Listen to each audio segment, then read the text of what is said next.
सम्मानित साथियों, नमो बुद्धाय, जय भीम। हमेशा की भांति एक बार पुनः हम लेकर उपस्थित हो चुके हैं आज का डॉक्टर अंबेडकर संदेश। आज के डॉक्टर अंबेडकर संदेश में जिसका विषय है हमें जातीय बहुमत नहीं राजनीतिक बहुमत चाहिए, ऐसा बाबा साहब कहते हैं। 6 मई 1945 को मुंबई में बाबा साहब ये स्पीच देते हैं। Akhil Bharatiya schedule caste federation के तहत ये कार्यक्रम हो रहा है, सेमिनार हो रहा है, जिसमें बड़ी संख्या में लोग उपस्थित हैं। उपस्थित ये हैं। छठे भाग में आज क्या कुछ बात हम बताएंगे। इस समय बाबा साहब कह रहे हैं कि जो सप्रू ने योजना रखी, क्रिप्स योजना हमारे समक्ष आई भारतीय संविधान निर्माण के लिए, तो उस कार्ययोजना को लेकर बाबा साहब की प्रतिक्रिया है कि यदि मुझे मौका मिला भारतीय संविधान बनाने का, भारत का संविधान बनाने का और संविधान समिति के बारे में अपना पक्ष रखने का अगर अवसर मिला, तो हम इस तरह से योजना रखेंगे। वो पूरी योजना यहाँ पर बाबा साहब डिस्क्लोज करते हैं। सम्मानित साथियों, 6 मई 1945 को बाबा साहब ने क्या योजना बनाई है भारतीय संविधान के लिए, जिससे कि जातीयता का विनाश हो सके, ऐसे प्रावधान यहाँ करने की बात बाबा साहब कहते हैं। तो आज का डॉक्टर अंबेडकर संदेश बेहद दिलचस्प रहेगा, क्योंकि आज के डॉक्टर अंबेडकर संदेश में हम लोग जानेंगे मतदान का स्वरूप क्या हो और जिन बिंदुओं पर सोचा नहीं गया वे बातें हम बताएंगे आज के डॉक्टर अंबेडकर संदेश में। इसलिए धैर्य के साथ मेरे सम्मानित साथियों, धैर्य के साथ वीडियो को वॉच कीजिए। अगर आप धैर्यशाली हैं तो निश्चित रूप से आज बड़ा निष्कर्ष आपको मिलेगा। अब बिना विलंब के हम शुरू करेंगे आज का डॉक्टर अंबेडकर संदेश, जो कि प्रसारित किया जा रहा है स्थान Buddha Bodhisattva Ambedkar international centre BBAIC, Sarnath, Varanasi, राज्य उत्तर प्रदेश, देश भारत के सौजन्य से बाबा साहब डॉक्टर अंबेडकर संपूर्ण वाङ्मय खंड 39 से पेज नंबर 455 से लेकर 458 तक लेकर हम उपस्थित हो चुके हैं। आज छठा भाग आपके समक्ष हम प्रस्तुत करेंगे और इस छठे भाग के अंतर्गत हम आपको सबसे पहले बताएंगे कि जो आंकड़े बाबा साहब ने यहाँ पर रखे हैं और जो कार्ययोजना यहाँ पर सप्रू समिति के द्वारा रखी गई थी, और उसके बाद बाबा साहब ने जो अपना सुझाव प्रस्तुत किया है उसका हिंदू समाज पर क्या असर होगा, यहाँ पर आंकड़ों के साथ बाबा साहब बात को रखते हैं। कहते हैं जिन मूलभूत सिद्धांतों पर विधिमंडल के सीटों का विभाजन आधारित है उसे मैं यहाँ निवेदन कर रहा हूँ। राज्य का ज़्यादातर कामकाज तत्वतः ग्राह्य नहीं होता है और अगर व्यवहारिक तरीके से अन्यायकारी है, बहुसंख्यक समुदायों को प्रतिनिधित्व के लिए सापेक्ष बहुसंख्यत्व दिया जा सकता है, लेकिन पूरी तरह से बहुसंख्यत्व के आधार पर बहुत अधिक प्रतिनिधित्व नहीं दिया जा सकता। विधिमंडल में जिस बहुसंख्यक समुदाय को सापेक्ष बहुमत प्राप्त है, प्रतिनिधित्व के नजरिए से उसके पास किसी छोटे अल्पसंख्यक समुदाय की सहायता से राज्य का कामकाज चला सके, इतनी अधिक सीटें ना हो। बहुसंख्यक समुदाय और कोई भी अन्य एक प्रतिष्ठा प्राप्त अल्पसंख्यक समुदाय की एकजुटता से बहुमत न बन सके, जिसे कि अन्य अल्पसंख्यक समुदायों के हित संबंधों को लेकर इंद्रजाल बने, इस प्रकार सीटों का विभाजन किया जाना चाहिए। बहुसंख्यकों पर निर्भर न रहना पड़े और अल्पसंख्यक समुदाय अगर एकजुट हो जाए तो अपनी सरकार स्थापित कर सकें, इस प्रकार सीटों का बंटवारा किया जाना चाहिए। बाबा साहब कहते हैं कि बहुसंख्यक समुदायों से जो अतिरिक्त सीटें वापस ली जाएं, उन्हें अल्पसंख्यक समुदायों में विपरीत अनुपात में बांटना चाहिए। यानी जो अल्पसंख्यक समुदाय अन्य अल्पसंख्यक समुदायों से बड़ा है तथा सामाजिक, आर्थिक और शिक्षा के क्षेत्र में अन्य अल्पसंख्यकों की तुलना में जिसने अधिक उन्नति हासिल की है, उसे कम सीटें दी जाएं। इसके विपरीत जो अल्पसंख्यक समुदाय जनसंख्या की तुलना में बहुत छोटी है और शैक्षिक, आर्थिक और शिक्षा के क्षेत्र में औरों की तुलना में पीछे है, उसे ज़्यादा सीटें दी जाएं। कैसे बराबरी पर समाज को लाया जाए, एक अचूक यहाँ पर तरीका बाबा साहब सुझाते हैं। ये आप महसूस कर रहे होंगे सम्मानित साथियों, यही उचित प्रतिनिधित्व की बात है। समानता कैसे लाई, जो ज़्यादा कमज़ोर है उसको ज़्यादा अवसर दिए जाएं, जबकि भारत देश के अंदर अब तक होता उल्टा आया है। जो ज़्यादा शोषित है, कमज़ोर है, वंचित है, उसको और ज़्यादा वंचित रखने की कार्य योजना यहाँ पर बनी रही है। लेकिन जो सुविधा संपन्न है उसी को अधिक सुविधाएं प्रदान करने की नीति यहाँ पर लगातार लागू रही है। तो आज बाबा साहब कहते हैं कि जो ज़्यादा कमज़ोर है, जो ज़्यादा वंचित है, जो औरों की तुलना में ज़्यादा पीछे है, उसे ज़्यादा सीटें दी जाए। बाबा साहब कहते हैं मेरी राय में प्रतिनिधित्व में संतुलन होना जरूरी है। केवल जनसंख्या के बल पर किसी समुदाय को अन्य समुदाय पर हावी होने के लिए इस प्रतिनिधित्व में कोई गुंजाइश नहीं छोड़ी गई है।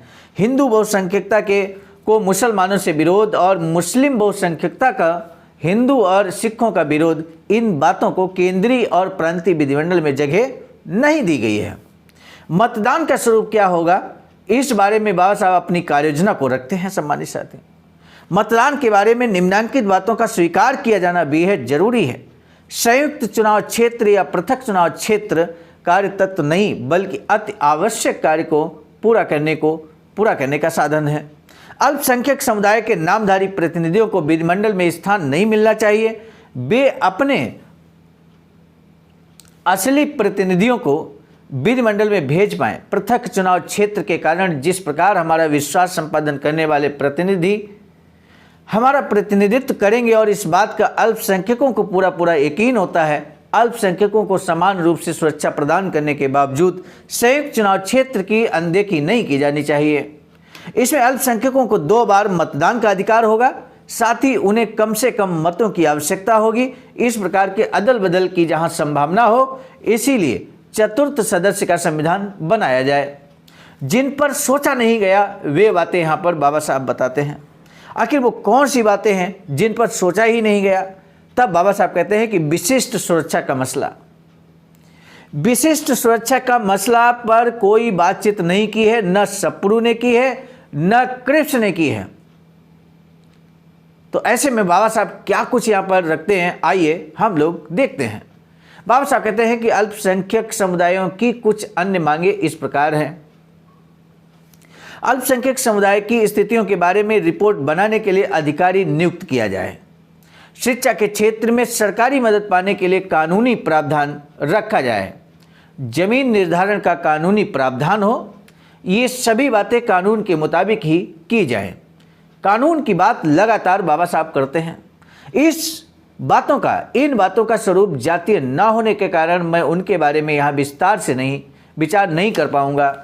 आदिवासी समुदाय के बारे में क्या कुछ बाबा साहब बोलते हैं।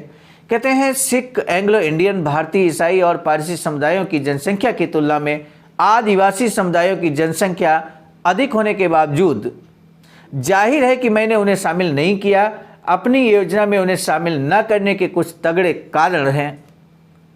आदिवासियों को बाबा साहब ने अपनी योजना में क्यों नहीं शामिल किया, ये निश्चित रूप से आप भी जानना चाहते होंगे। तब बाबा साहब कहते हैं कि राजनीतिक मौकों से योग्य फायदा लेने की कुव्वत अभी इन आदिवासी समुदायों में नहीं है। इस कारण ये समुदाय बहुसंख्यक अथवा अल्पसंख्यक समुदायों के हाथ का खिलौना बनकर रह जाएंगे। इससे परिणाम यही निकलेंगे कि उनका अपना फायदा तो कुछ नहीं होगा, लेकिन वे राजनीति का संतुलन बड़ी आसानी से बिगाड़ सकेंगे। उनके कुल वर्तमान हालात देखकर मुझे लगता है कि दक्षिण अफ्रीका के संविधान के बुनियादी सिद्धांतों के आधार से एक मंडल बनाया जाए। अभी जिसे बहिष्कृत विभाग एक्सक्लूडेड एरियाज कहा जाता है, उसका कामकाज यह मंडल देखे।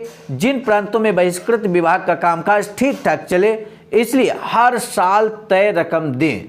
हिंदी संस्थानों के बारे में बाबा साहब कहते हैं कि मैंने अपनी योजनाओं में हिंदी संस्थानों को शामिल नहीं किया है। ये बात आपको ध्यान में आई ही होगी।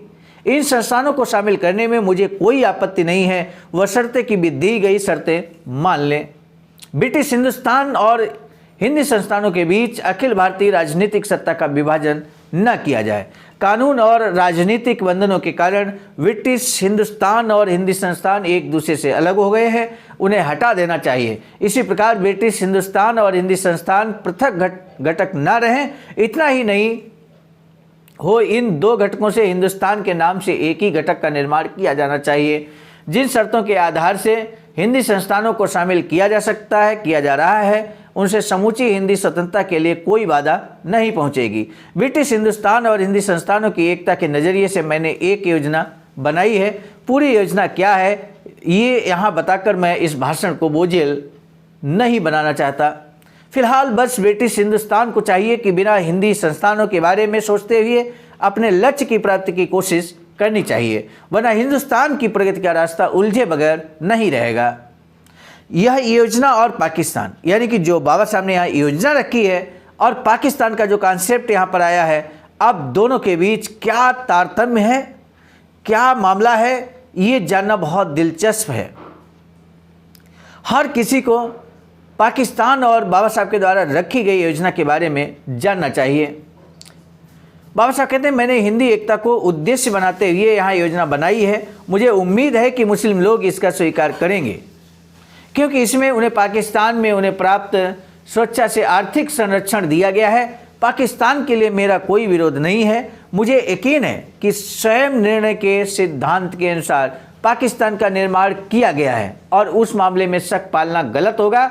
मुसलमानों को इस सिद्धांत से जितना फ़ायदा उठाना हो उठाएं, मुझे उसके बारे में कोई आपत्ति नहीं है।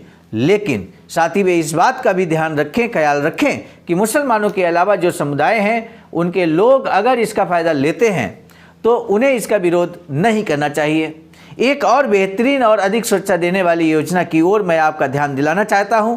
मैं दावा करता हूं कि मेरी बनाई गई योजना पाकिस्तान की योजना से बेहतर है।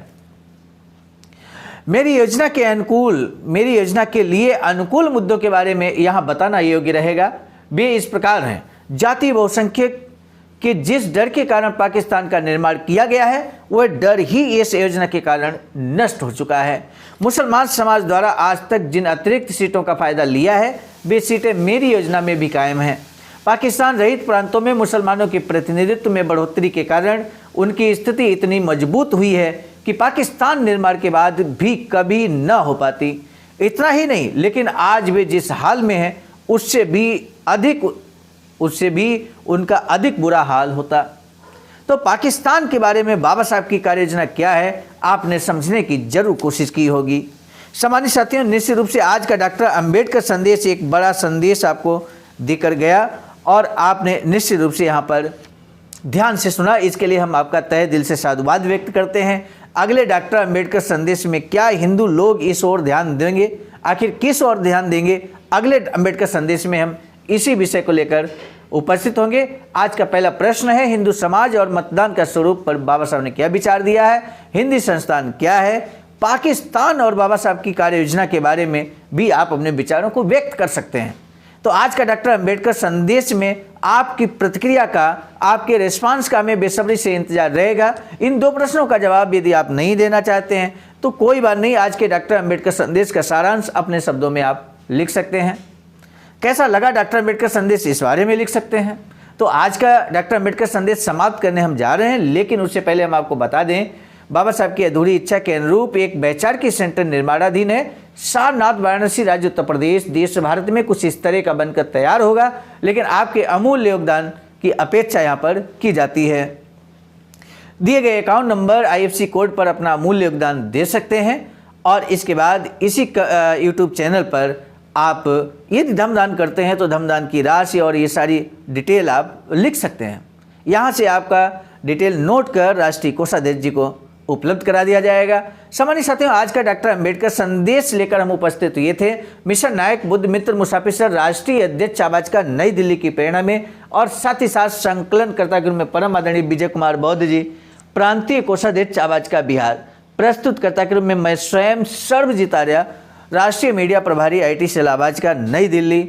मिलेंगे नए डॉक्टर अंबेडकर संदेश में, तब तक दीजिए इजाजत। आप सभी को सादर नमो बुद्धाय, जय भीम।